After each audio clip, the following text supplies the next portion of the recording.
Hi.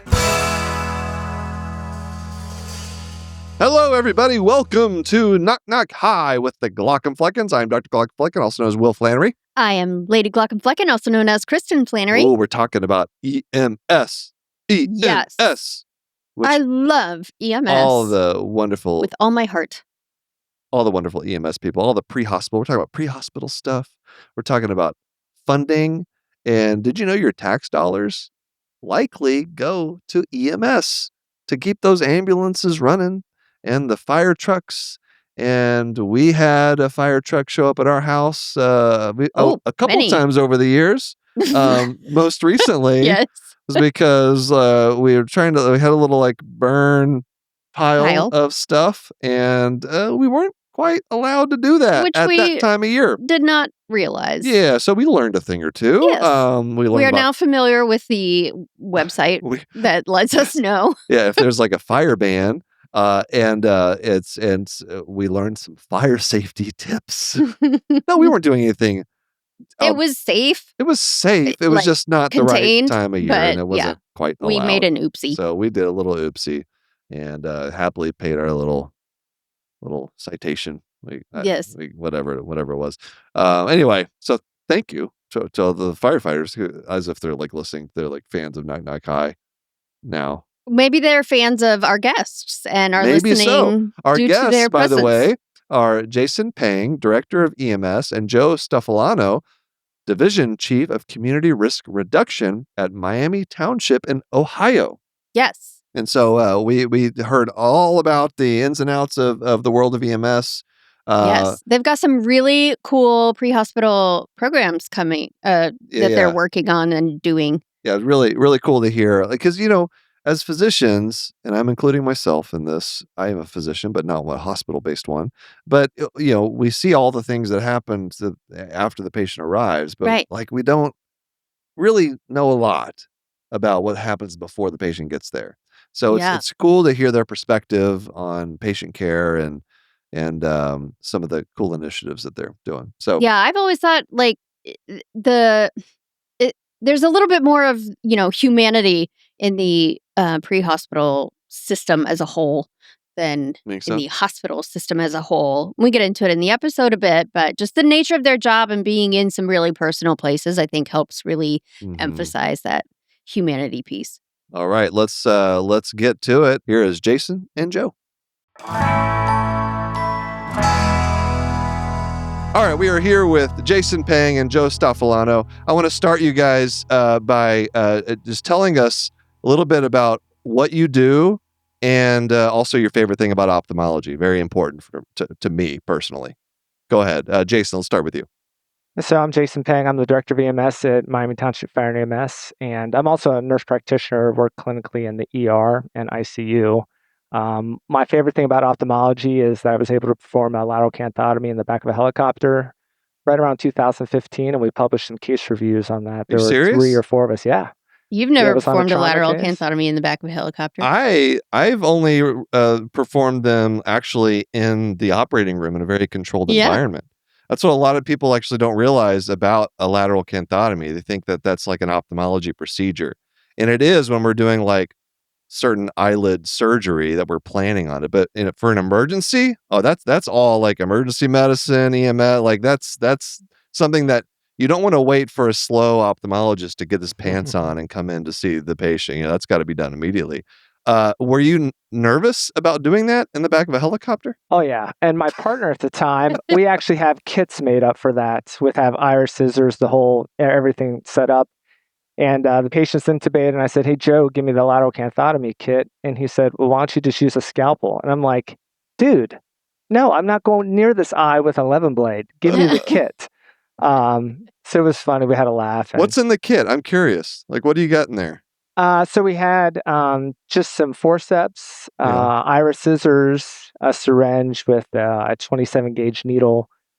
And got it. So you do it with scissors. You did it with scissors. Yeah, just with scissors. Yeah. I was like, no way am I doing this with a scalpel.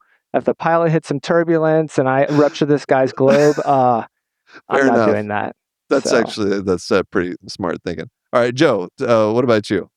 What do you do? Yeah, so I'm the Division Chief of Community Risk Reduction here at Miami Township Fire and EMS, which basically means I deal with all the things that happen before or after a 911 phone call or a 911 call, which dispatches our emergency crews. And then I also support our crews when they're on those calls. So it's a pretty wide scope of things that fits into my bucket. And then one of my favorite things about ophthalmology is years ago when I was a firefighter riding on a truck, we wear SCBA face pieces. And my vision had deteriorated where the point that my glasses, I needed them when I was had my face piece on. I couldn't do without anymore. So I had laser eye surgery and removed the need for it. And that was great. Yeah. You happy with it? You got some LASIK on you? That's good. PRK, actually. Oh, you got PRK. Oh, nice. Yeah. Now, are you a military background? No. So, okay, because a lot of people who went through the military, they end up getting PRK. That's why? Like, what is the military I think, connection there? Oh, well, it is a cheaper procedure to do. I don't know if that has something to do with it. but also there's it has a lower risk threshold because you're not creating a flat. I'm not trying to turn this into an ophthalmology. like everything you say, that's don't fine. worry. Yeah. I had thin corneas, so I was deferred from LASIK.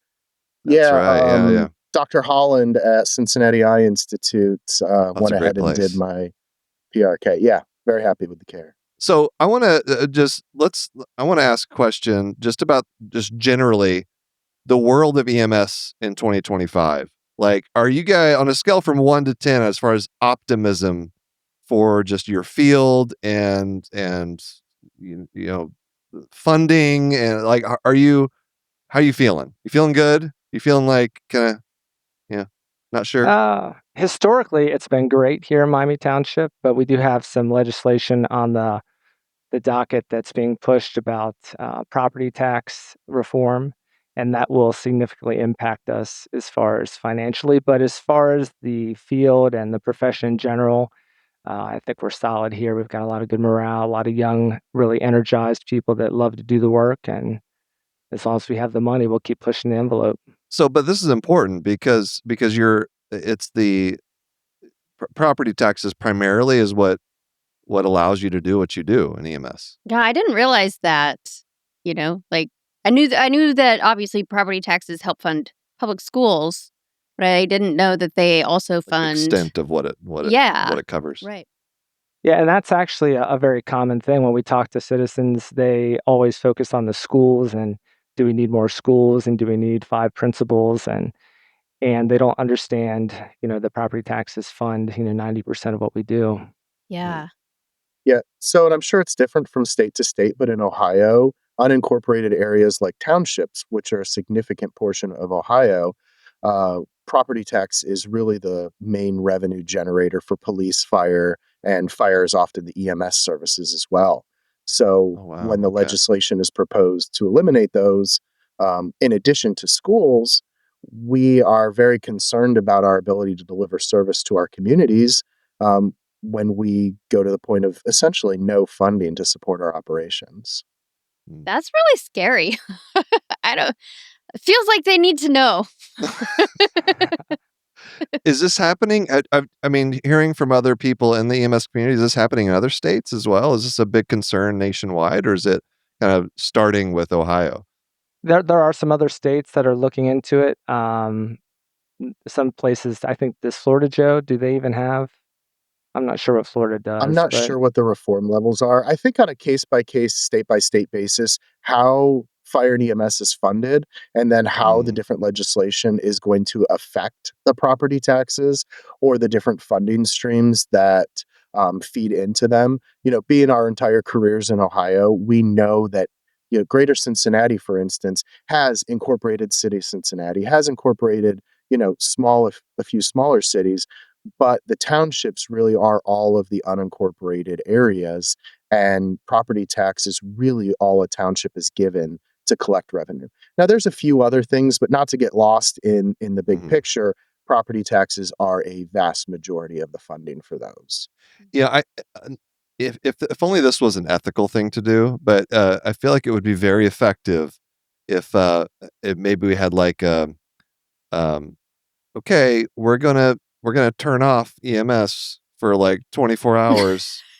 We're gonna simulate what it would be like if they lost all their funding because of these legislative efforts. It's like the purge. Yeah. Let's just you guys right. want let's see what this is like. I mean, obviously that would never be done, but you kind of like wish people it could kind of people can have like a light bulb moment, like, oh, wow, we really need this. Yeah, we're those silent services that people don't think about until they need us. We're in the background, we're always there. We're the insurance to a terrible day. One thing I've always told people is it was nice to meet you. Sorry it had to be this way. Because not every member of our community, which is almost 45,000 people here just in Miami Township, they're not all accessing 911, not even every year. We see some people more, and then we see other people when they're having a terrible day. Otherwise, we just kind of are there. And it's hard to show. We're always pushing for the high level of service. As subject matter experts in the field of fire and EMS, both our department and our neighboring departments, we're always pushing. We know what we need to do to deliver amazing service should someone need us. And we just want to make sure that we have the resources available. And it's hard to say EMS did disappear.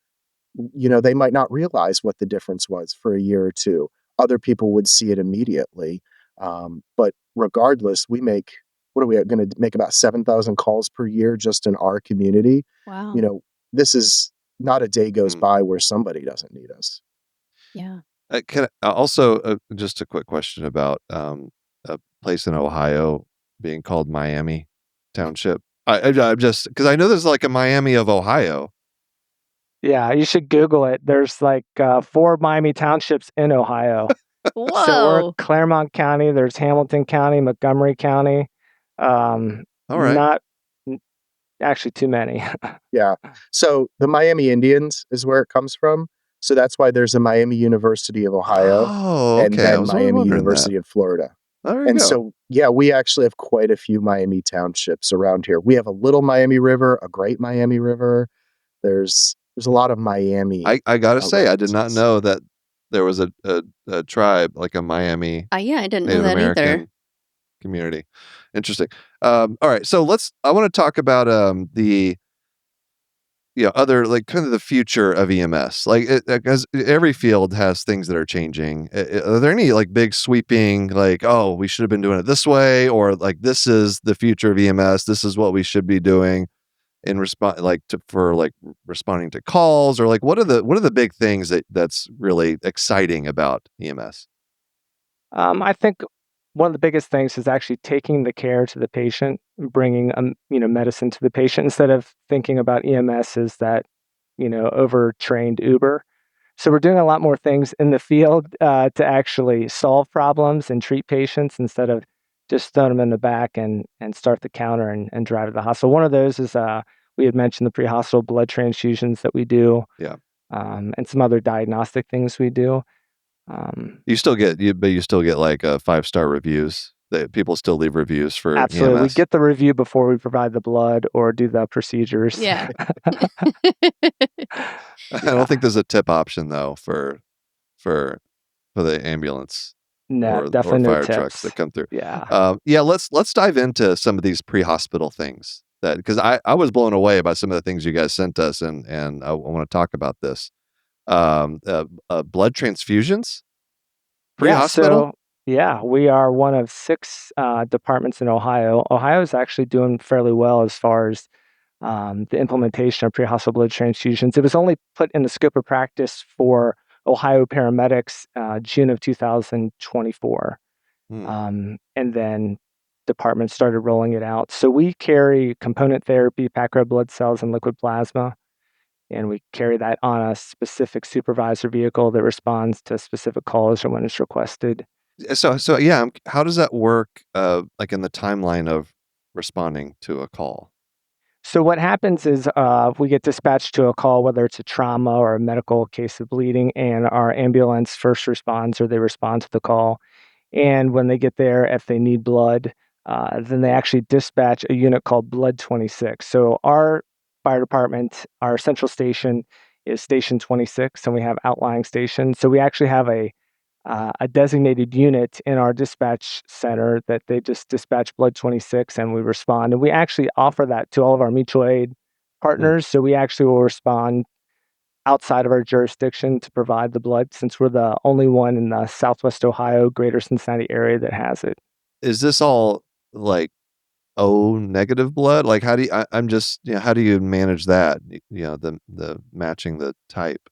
Yeah, so we carry O positive. O negative is so difficult to get because and they pretty much only the trauma centers are getting O negative. When I flew for air care, we had O negative, but most of the pre-hospital community, pre-hospital, programs are doing O positive because it's 40% of the population's O positive, and the only time right? yes, A Do you know positive what and O blood type you are? positive.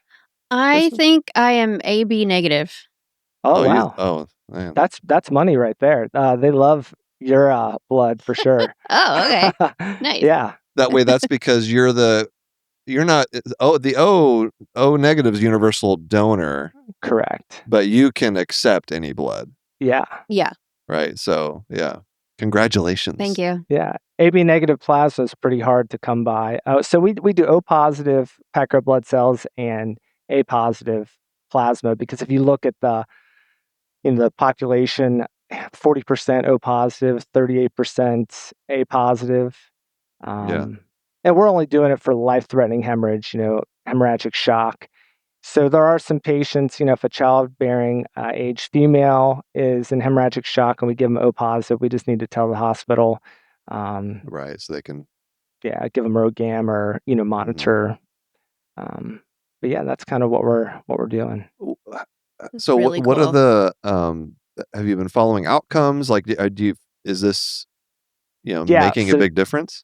It is. For us, we've only administered the blood 4 times since August. So looking at statistics, we'll probably use it an average of once a month.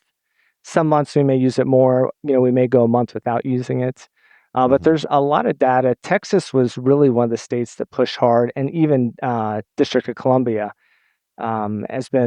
they've had great outcomes. For us, we've had 4 cases, 3 survived, 1 did not. So that's not bad, 3 out of 4. Yeah. I mean, considering some of the situations you guys are walking into. Right. Yeah. Otherwise, it probably would have been 4 out of 4. So Yeah. That's amazing. Joe, have you come into one of these situations yet, given blood pre-hospital? No, so I haven't had the opportunity. Our supervisors will respond, and we've actually one of those was for one of our neighbors. I think the first application of this was one of our neighboring jurisdictions, and so the availability is there, and it's nice that they have that flexibility. So it's a SUV. It's not actually carried on the ambulance or a fire truck, so it I see. allows Okay. increase in portability. It's generally going to be one of our battalion chiefs or one of our lieutenants that is staffing that unit as our field supervisor. And then it's great because in the fire department, fire and EMS community, we really work together. So Director Peng has been going out and doing training with mutual aid agencies, and then he does all the training here internally to go over all the myriad of situations. And, everybody thinks trauma, right? Horrific trauma that makes the news. But Jason, 2 out of our 4 have been medical patients. Is that correct? Correct. Yeah, 2 GI bleeds and 2 multi-system trauma patients. Wow. Let's take a quick break. We'll come back. I have some follow-up questions about this. I will. Yeah. I was thinking. What were you thinking? Well, it's New Year. Uh-huh. That's the perfect time to have a fresh new outlook. Okay, what's on top of your mind? I love eyelid mites now. You? Yeah. Eyelid mites. I was just thinking, since they're so common, I should be more accepting. What made you change your mind? Well, 1 out of every 12 adults has an overgrowth of mites. Yes, that's true. And I know that if they happen to overpopulate and cause Demodex blepharitis, there is a prescription eye drop treatment, so no need to stress. I love hearing you talk about Demodex. Do you like eyeballs as much as you like Demodex? No, just the mites. I'll take what I can get. But you're right. And so, if you ever have itchy, irritated eyelids, just go see your eye doctor. They can examine your eyelids, check for crusties, what we call collarettes, those things that the mites leave behind.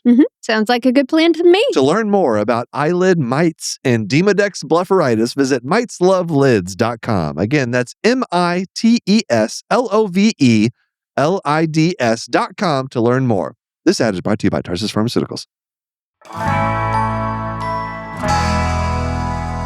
All right, we're back with Jason Peng, Joe Stoffolano. So we talked about pre-hospital transfusions, which I think is an amazing thing. I mean, do you see this catching on and basically being done everywhere?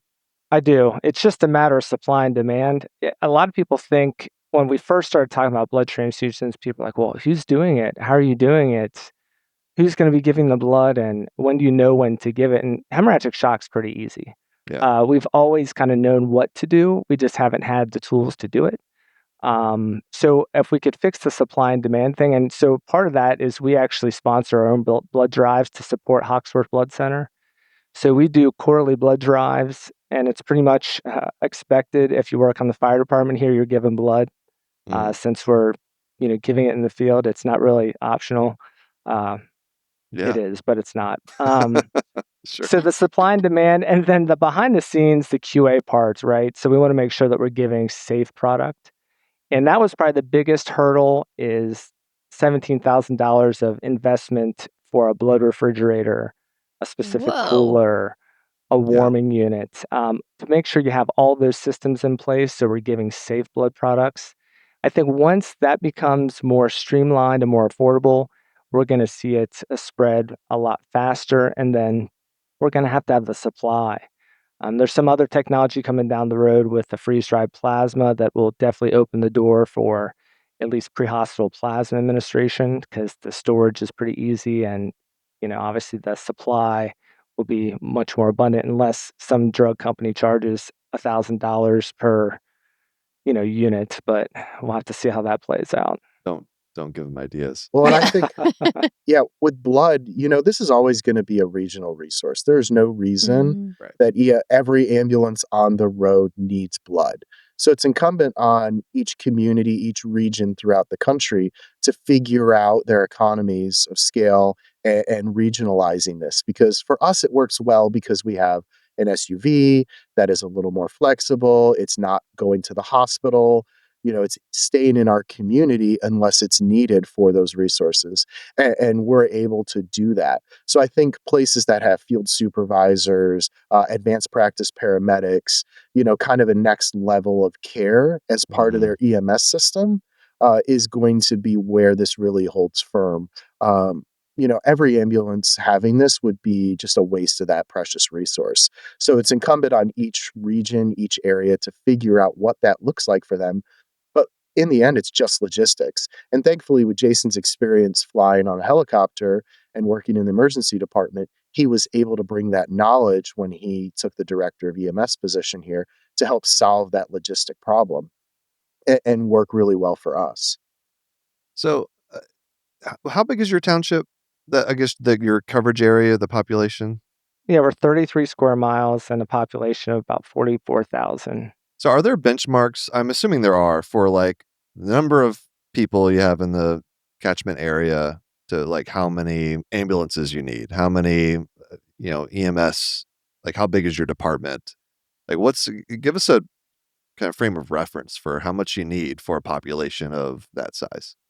Yeah, so national metrics can be very different. So you look at things like response time, number of ambulances serving an area, dependent on population. That also comes into transport time to the hospital. So we have 4 ambulances on a daily basis staffed to cover our population, and we're about at our maximum. Like we could use another ambulance to help maintain readily available resources, because a lot of that's resiliency to the next call, the next call. You can be slow all day and all of a sudden you drop 4 or 5 calls around 5 p.m. Now they're stuck in rush hour on the way getting home. So we really work in a lot of averages.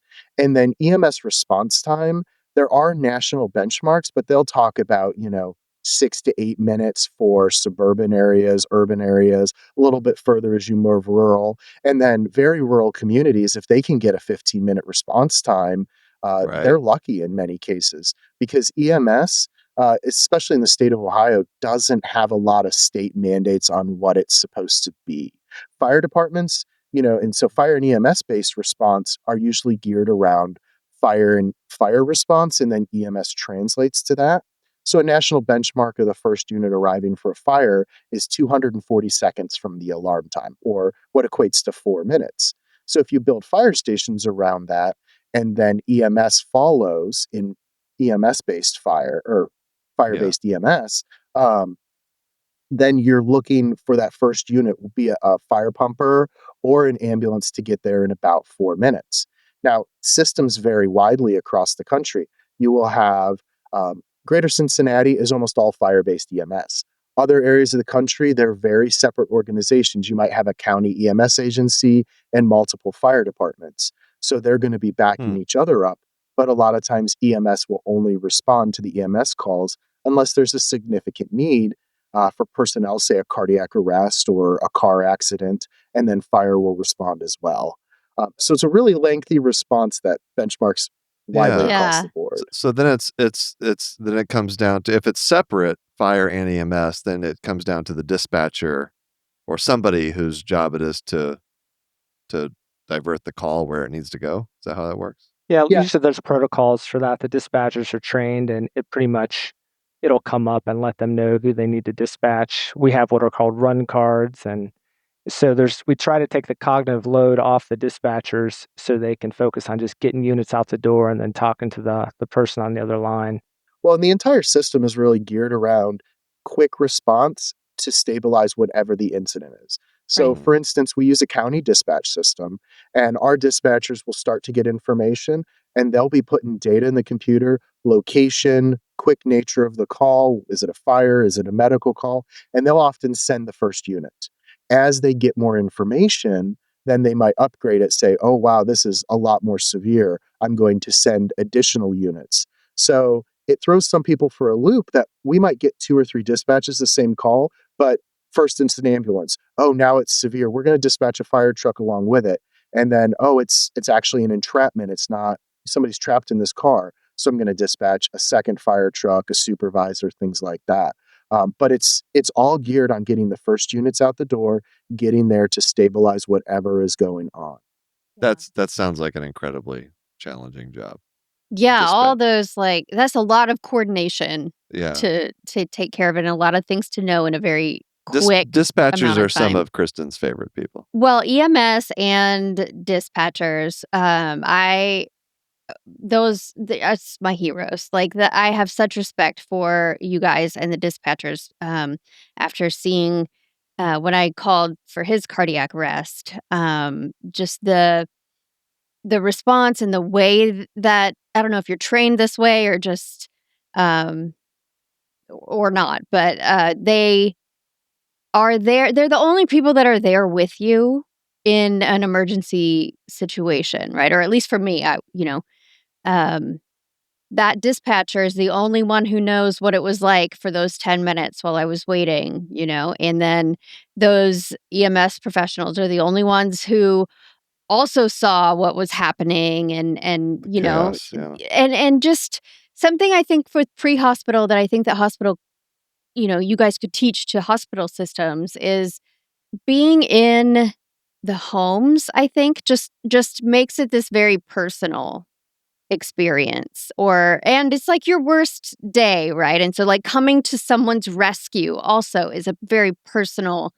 experience. And then once you get to the hospital system, it starts to feel very clinical.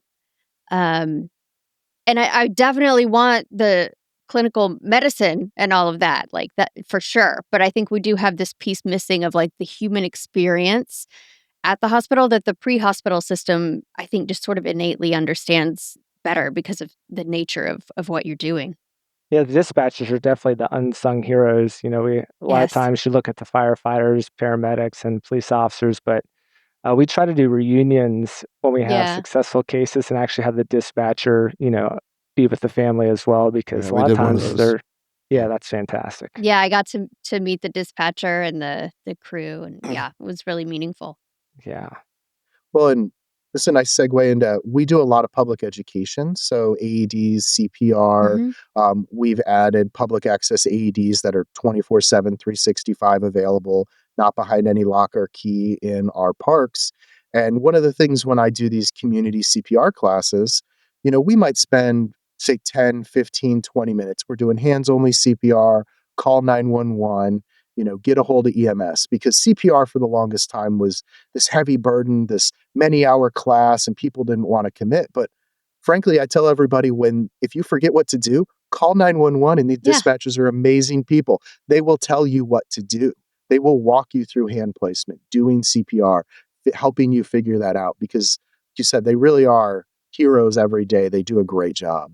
Yeah, that was the case for me. That I didn't realize that he was having a cardiac arrest, and I didn't know he needed CPR. And she was the one that obviously knew all of that, and she did. She walked me through what to do, and What were the two questions? it's are they responsive, and are they breathing normally? Yeah. And if the answer is no to both of those, then do CPR. That's what I learned after the fact. But she didn't explain that to you, like, Not in that in the moment, moment, no. no. There Yeah. were other more important things to get to. I'm hearing sirens. Yeah. You guys are like, Yeah. I should also mention, you're, like, at work right now. Like, if you do have, like, somewhere you have to be, just let Yeah. us know if, like, the sirens start blaring, you gotta, Yeah, we've got people that do that job today. Okay, We're alright. we're good. Yeah. How often are you, like, on? Because sounds like you both probably have quite a bit of administrative tasks, in your roles, but how often are you, on the truck or in the ambulance or, going out to calls? So, generally speaking, for Jason and I, our roles are largely administrative in support of our Mm, staff. We're kind of 24/7 on call, though. Yeah. Any large incidents, anything significant, if we are available, we will go to. So, mm, administrative tasks in a fire department, sometimes the 911 calls take precedence. While we're doing our normal jobs, if a cardiac arrest comes out and other people aren't available, we're going to take care of the community first. If a structure fire comes off, we're going to take care of what needs to happen. It's triage every day. Yeah. yeah. But we're just working with that goal. And then like over holidays, over things like that, if we're not here at the firehouse, we're just part of that staff, so we're always available on call. I wanna talk a bit about, how people can just average people or people in the healthcare system can advocate for EMS, can, show their support for what you do. But let's take a quick break. We'll come back and dive into that. All right, so I assume you guys have, there's advocacy efforts, there's, help us understand, some of the major issues. We talked a little bit about funding, but, what can we do to help EMS and to either help advocate for changes? What are the things that you guys are wanting to see as far as changes or improvements? So EMS every year, and I don't know the national statistics, but you talked earlier about the things, how EMS is doing. On a whole, EMS continues to be heavily utilized and increased utilization with relatively stable resources. Hmm, You could go out there and look at how many staffed ambulances, how many paramedics, how many EMTs there are, along with the calls for service. And the calls for service just keep going up. hmm, We have an aging population, there's a lot of people with a lot of comorbidities. And so just understanding that EMS is going to naturally need more resources and some more funding from that. So a lot of what we do is funded at a flat level. If we make a high risk call, immense severity, we send an ambulance, a fire truck, a supervisor. We're doing what's called an ALS level 2 billing level. and that's it. It's flat, regardless of utilizing the best resources, and spending a lot of personnel time, which, as you know, personnel is always the most expensive, but always the most essential part of a call. And we just don't have a lot of ability to bill for what we need, what we actually use. It's kind of an average across the board, and that funding is constantly under threat. So just consistent advocacy towards supplying EMS with appropriate funding, appropriate personnel, because training is always increasing as well. Every year, what you need, we recertify on a 2 or 3 year cycle, depending on how you do your paramedic certification, and the training hours go up. We want to make sure that we are continuing to deliver quality evidence-based medicine, but it takes time, it takes effort, and it takes people to do that. How's your relationship with insurance companies? Luckily, we don't have to deal with them too much. Okay, We have a third-party service that does our billing, and like Joe said, we don't do fee-for-service billing. So if we respond to a cardiac arrest, it's the same as if we respond and do a 12-lead ECG and start an IV. So we don't like to get into the weeds as far as we're just trying to recoup some funding for what we use on those calls. And, it's definitely, there's no profit involved in anything we do. Right. EMS is very much, for these property tax funded, fire-based EMS systems and just community-based EMS systems where they're not fire-based, they're there to take care of the community. Nobody's making money off of this. We are a public service, just like police, just like fire, just like, public works. And we just want what we need to take care of the community. And as the science gets better, the medicine gets better, we're delivering really good quality care.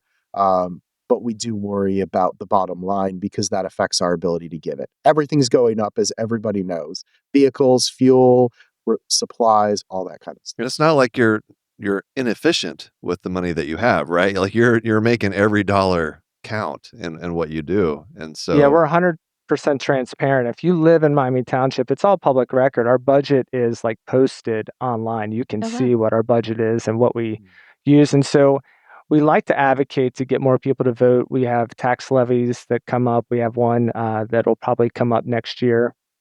And on average, we only get about 30% participation in voting for those out of the entire community. We're talking about 44,000 people. So that's definitely one way to support and advocate for us. It all comes down to voting. Like, get out and vote, folks. You gotta vote for what you want to see in your community. I think a little awareness too, sure, would be helpful if people can tell their friends and neighbors or whatever, when you're talking about these local issues.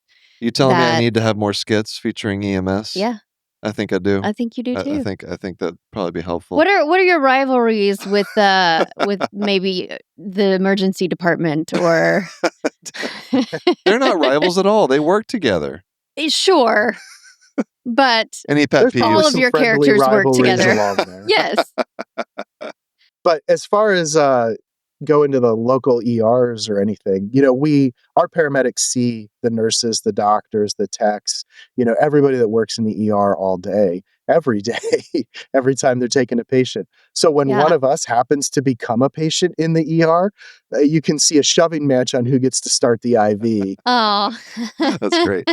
Well, speaking of emergency medicine, my emergency medicine colleagues would be upset if I did not ask this last thing I wanted to ask before we wrap up here, is the use of pre-hospital ultrasound. We talked about pre-hospital, transfusions, but do you at this point do you have an ultrasound probe on your hip? Is that kind of how common it is to use ultrasound out there? You would think with how it is there on the web, but actually we are looking at that.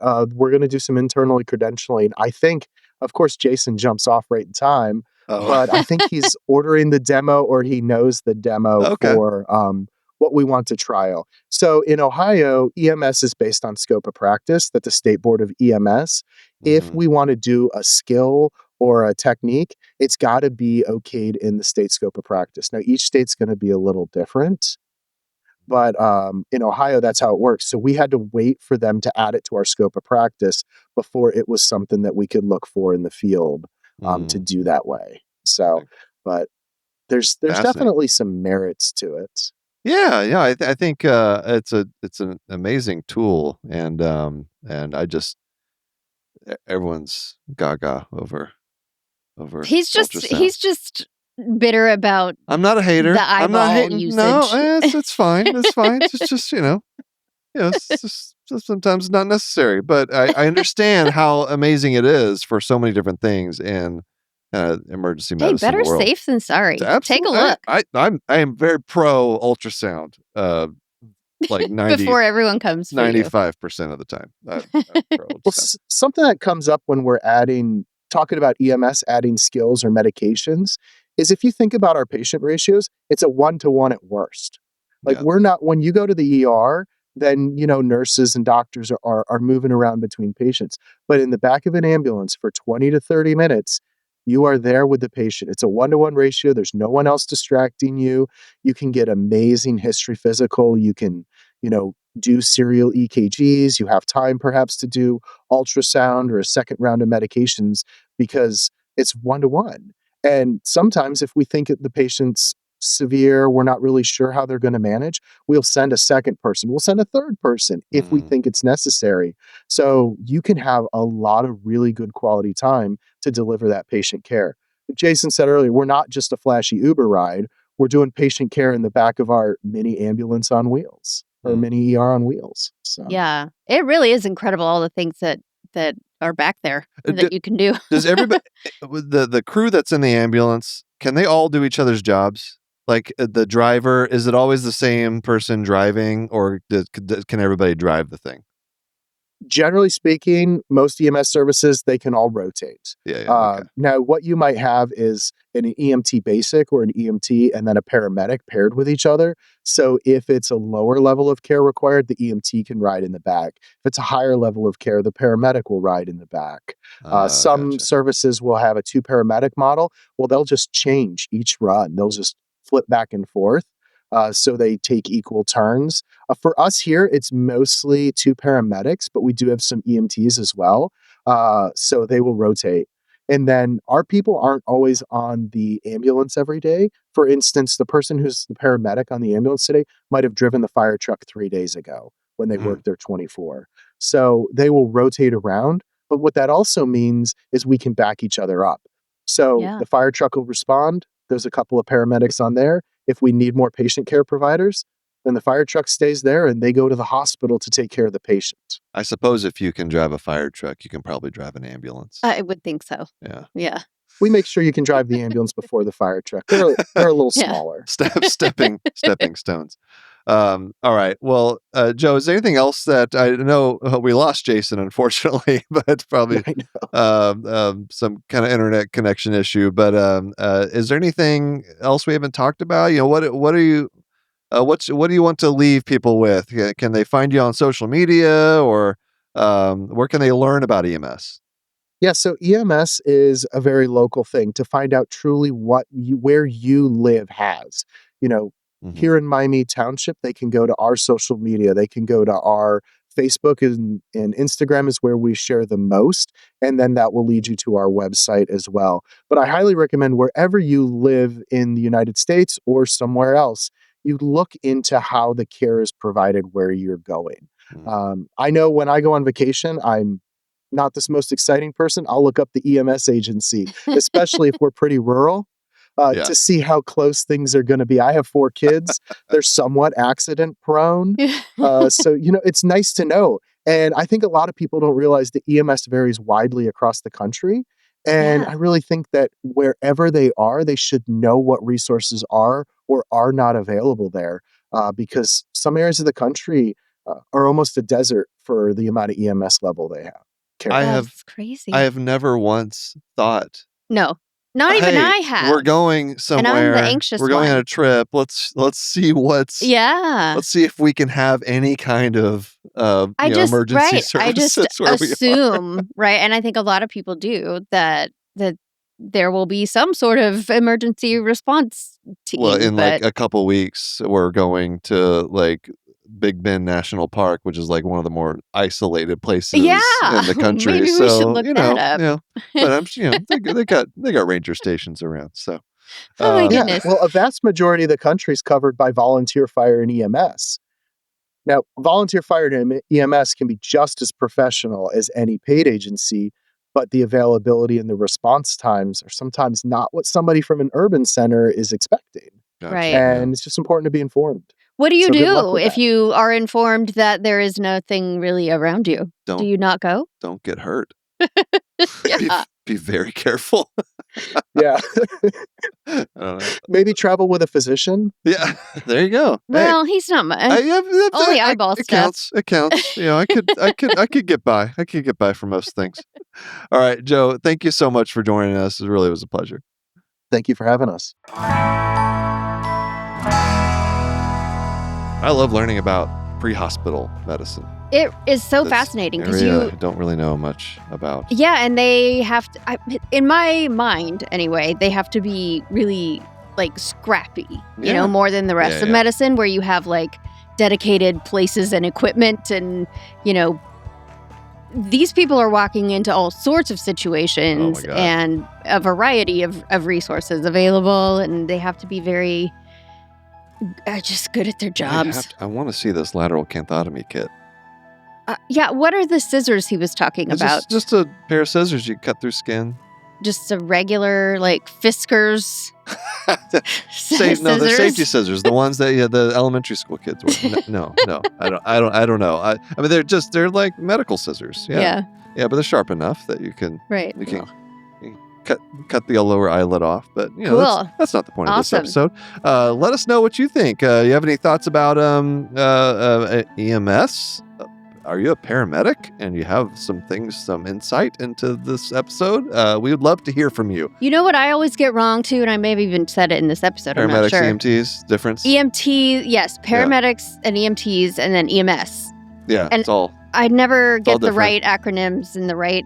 They're all different. They're all different things. They're all different levels of training and expertise. EMS is like the catch-all for the system, I think. Right? Yeah. Services is what the S is. That's right. But so I apologize to all of the paramedics and EMTs out there if I messed that up. If it mixed and matched. I don't think we did. But people can let us know. You can hit us up, email us knocknockhi@human-content.com. Visit us on our social media platforms. You can hang out with us and our Human Content Podcast family on Instagram and TikTok @HumanContentPods. Thanks to all the great listeners leaving feedback and reviews. We love to see those reviews. Milo's getting excited. He's back there waking up because I'm talking about reviews. If you subscribe and comment on your favorite podcasting app or on YouTube, we can give you a shout out. So today on Apple, we had a great review. It says, I really enjoy listening to this podcast. I especially enjoyed him when he was on TikTok, but now it's wonderful to hear his podcast. I've been listening to maybe the past year or two. I'm definitely gotten a good amount of enjoyment as they are entertaining and very informative. That was from Trucker for Life 0485. Thank you. You could probably listen to a lot of Knock Knock Hi on the road. Oh, Trucker. Yeah. There you go. Oh my goodness. Although also you are still on TikTok. Just to be clear. Yeah, I'm still there. Yeah. I'm still trucking along. I see what you did there. Wearing my costumes. I'm coming up with new. I've got a new respiratory therapy thing that's going to be out probably by the time this goes live. People will see that one. So I've never done a respiratory therapist before. Yeah. They've been telling me. Mm-hmm. Full video episodes are up every week on our YouTube channel @Glockenfleckens. Go check it out if you want to see what we look like. Although you know what I look like. I'm in front of your face every day on social media. We also have a Patreon. Lots of cool perks, bonus episodes, react to medical shows and movies, early ad-free episode access, interactive Q&A, live stream events, much more. Patreon.com/Glockenflecken or go over to Glockenflecken.com to find out. Speaking of Patreon community perks, new member shout out to Shaban K. Welcome, Shaban. Shout out to the Jonathans as usual. Lucia C, Edward K, Marion W, Mr. Granddaddy, Caitlin C, Brianna L, MP Cole, Mary H, Keith G, Parker, Muhammad L, David H, Kaylee A, Gabe, Gary M, Eric B, Marlene S, Scott M, Kelsey M, Dr. Hoover, Sean M, Ryan N, Jess K, Hawkeye MD, Bubbly Salt, and Shawnee D. A virtual head nod to you all. Patreon roulette time. Random shout out to somebody in the emergency medicine tier. Shout out to Jamie L for being a patron. Thank you, Jamie. And thank you all for listening. We're your hosts, Will and Kristin Flannery, also known as the Glockum Fluckins. Our executive producers are Will Flannery, Kristin Flannery, Aaron Corney, Rob Goldman, and Shanti Brooke. Our editor and engineer is Jason Portizo. Our music is by Omer Bin-Zvi. To learn about Knock Knock Hi's program disclaimer, ethics policy, submission, verification, and licensing terms, and HIPAA release terms, go to glockumfluckin.com or reach out to us, knockknockhi@human-content.com with questions, concerns, or fun medical puns. Knock Knock Hi is a human content production.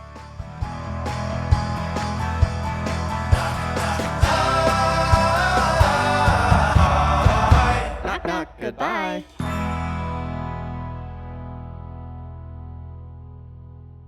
Thanks for watching the episode. You can find more on that playlist over there. If you prefer to listen, or you just had your eyes dilated, you can binge full episodes wherever you get your podcasts. Or join the party over on Patreon, where you get early access episodes, hang out with us, get lots of exclusive bonus content. Help you subscribe, leave a comment below. Let us know what you think.